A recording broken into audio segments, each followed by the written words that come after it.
Olá, sejam bem-vindos a mais um vídeo, a mais uma aula, a mais um conteúdo especial que chega aqui para vocês, aqui no nosso canal, trabalhando e falando sobre vigilância, prevenção e controle. E a primeira doença escolhida via enquete lá na aba comunidade do canal foi a leptospirose. Mas antes da gente iniciar a explicação sobre vigilância epidemiológica, a prevenção e controle dessa doença, vamos trazer uma descrição geral da leptospirose. Depois dessa revisão bem rápida, a gente adentra no foco principal da nossa aula. Então, a leptospirose é uma doença infecciosa febril. O início dela é abrupto. O que é que causa a leptospirose? É uma bactéria. E o nome dessa bactéria é Leptospira. Onde é que eu encontro essa bactéria, professor? A bactéria, a Leptospira, é encontrada na urina de animais que estão infectados, principalmente roedores, e ela pode ser transmitida ao homem por meio do contato com a água ou com solo contaminado. A doença, a leptospirose, é uma doença endêmica aqui no nosso Brasil e torna-se epidêmica em períodos chuvosos, devido às enchentes que facilitam o contato com a bactéria. Algumas ocupações, alguns trabalhos, como quem trabalha na limpeza de esgoto e catador de lixo, eles têm um risco aumentado de infecção, um risco aumentado de ter contato com a leptospira.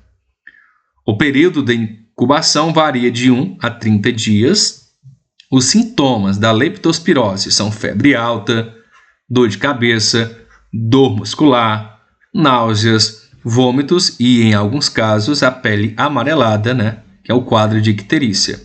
A doença pode ser grave e levar à morte, principalmente em pessoas com sistema imunológico debilitado.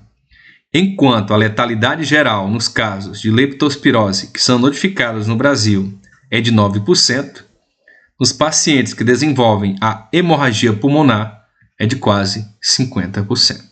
Então, descrição apresentada, agora sim a gente traz informações sobre a vigilância epidemiológica, destacando 3 objetivos principais relacionados à leptospirose. Então, o primeiro objetivo da vigilância é reduzir a letalidade da doença. A leptospirose é uma doença grave, que a gente já viu aqui. Ela pode levar à morte, principalmente em pessoas que têm um sistema imunológico fraco, debilitado.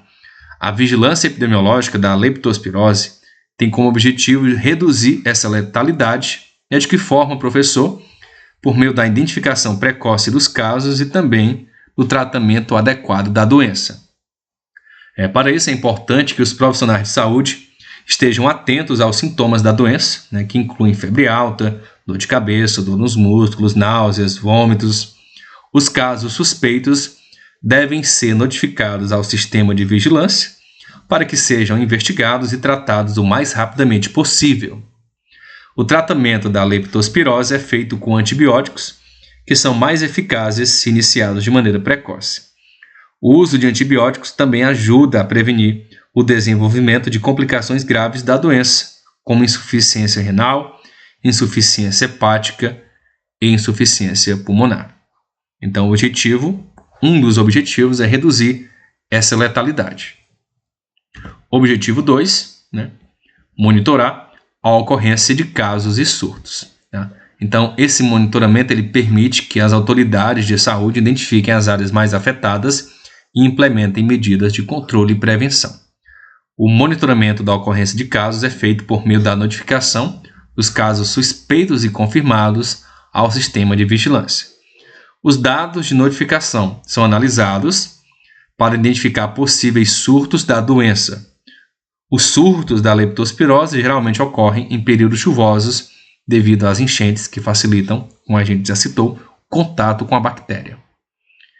E um terceiro objetivo é identificar os sorovares circulantes. Cada sorovar ele tem um espectro de patogenicidade específico, ou seja, alguns sorovares, algumas variantes, por assim dizer, são mais patogênicos, né, mais perigosos do que outros. A identificação correta desses sorovários circulantes é feita por meio da análise laboratorial da amostra de urina de pacientes que estejam infectados. Os resultados dessa análise são usados para orientar as ações de controle da leptospirose. Então, tivemos aqui, como objetivo da vigilância epidemiológica para a leptospirose, reduzir a letalidade da doença, monitorar a ocorrência de casos e surtos e identificar os sorovários circulantes. Vamos agora falar dos tipos de casos de leptospirose para a vigilância epidemiológica. Temos o caso suspeito. O que é o caso suspeito? É aquele que apresenta alguns dos seguintes sintomas, né?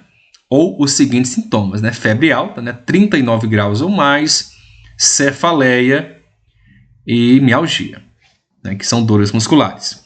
Além desses sintomas, né, o caso também deve apresentar pelo menos um dos seguintes critérios epidemiológicos, né? Não basta só ter esses sintomas, você tem que encaixar com um desses critérios epidemiológicos. Vamos lá. Exposição a enchentes, alagamentos, lama ou coleções hídricas. Exposição a fossas, esgoto, lixo e entulho. Atividades que envolvam risco ocupacional, como a gente já citou, né? Quem trabalha com esgoto, por exemplo, quem trabalha com coleta de lixo. Vínculo epidemiológico com um caso confirmado. Residência ou local de trabalho em área de risco. Então tem que apresentar esses sintomas aqui e pelo menos uma dessas situações epidemiológicas, um desses critérios. Isso eu estou falando do caso suspeito. O que é o caso confirmado, então? Caso confirmado. Um caso confirmado de leptospirose é aquele que apresenta os sintomas, né, e critérios epidemiológicos do caso suspeito e que também apresenta um ou mais resultados laboratoriais positivos. Os exames de laboratório mais utilizados são o ELISA-IgM e o MAT, né? O ELISA-IgM é um exame rápido de fácil execução que pode ser utilizado para a triagem de casos suspeitos. O resultado reagente indica a presença de anticorpos contra a leptospira. O MAT, ou MAT, é um exame mais específico que deve ser realizado para confirmar o diagnóstico. O resultado positivo indica a presença de anticorpos contra a leptospira. E temos também o caso descartado, né? O caso descartado é aquele que apresenta os sintomas e os critérios lá do caso suspeito, mas que também apresenta um ou mais resultados negativos. Os exames laboratoriais negativos devem ser coletados após o 7º dia do início dos sintomas, pois os anticorpos IgM contra a leptospira podem sim demorar esse período para aparecer. Então, caso descartado, você teve o exame negativo, só que você continua se encaixando nos sintomas, nos critérios epidemiológicos, após o 7º dia, repetir esse exame. E a gente finaliza falando de prevenção e controle para a leptospirose. Temos aqui o controle da população de roedores. Então, para controlar a população de roedores, é necessário realizar ações programadas de desratização nas áreas de maior risco, né, para a transmissão da doença. Essas ações devem ser realizadas periodicamente, né, com ênfase nas áreas urbanas, onde os roedores encontram mais abrigos e alimentos. Além das ações de desratização, é importante também intensificar as ações de educação em saúde nessas áreas, para conscientizar a população sobre a importância de adotar medidas de prevenção, como armazenar alimentos em locais inacessíveis aos roedores, manter imóveis livres de entulho, objetos de desuso, vedar frestas e vãos nas paredes e telhados, não deixar alimentos de animais expostos, manter latas de lixo bem vedadas e destinar resíduos sólidos adequadamente. Em relação à criação de animais, né, a criação de animais também pode contribuir para o controle da leptospirose. É importante que os animais de produção e de companhia acometidos pela doença sejam segregados e tratados de maneira adequada. No caso de animais de produção, deve-se atentar para as medidas de barreiras sanitárias impostas pelos órgãos competentes. Todos os animais devem ser criados seguindo os preceitos de boas práticas de manejo e guarda responsável.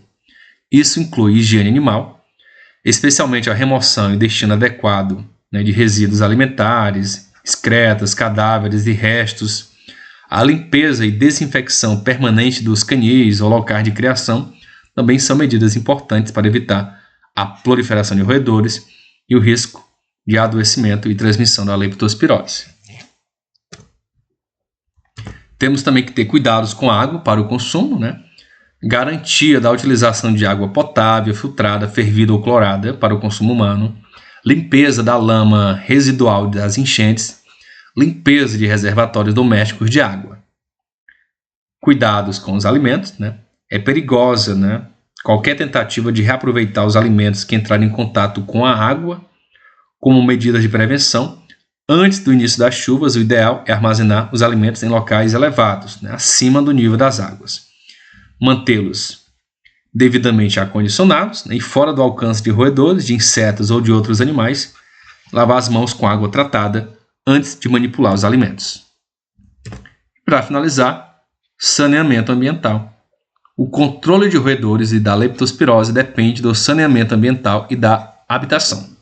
Assim, é importante desassorear, limpar e canalizar córregos, drenar ou aterrar águas livres contaminadas, construir e manter galerias de água pluviais e esgoto, coletar, afastar e tratar esgotos domésticos e industriais, coletar, tratar e destinar resíduos sólidos, executar obras de engenharia que evitem ou contenham enchentes e realizar varrição e limpeza das áreas públicas. Então, um grande abraço a todos os membros do nosso canal. Lembrando mais uma vez que aqui não é só ler o conteúdo. Esse conteúdo foi organizado depois de muita pesquisa, muita revisão. Escrevo o conteúdo X, escrevo o conteúdo Y, refaço tudo. Eu trouxe aqui as informações que eu julguei como mais importantes para a tua prova, para a tua preparação. Então, um grande abraço, até um próximo vídeo. Valeu!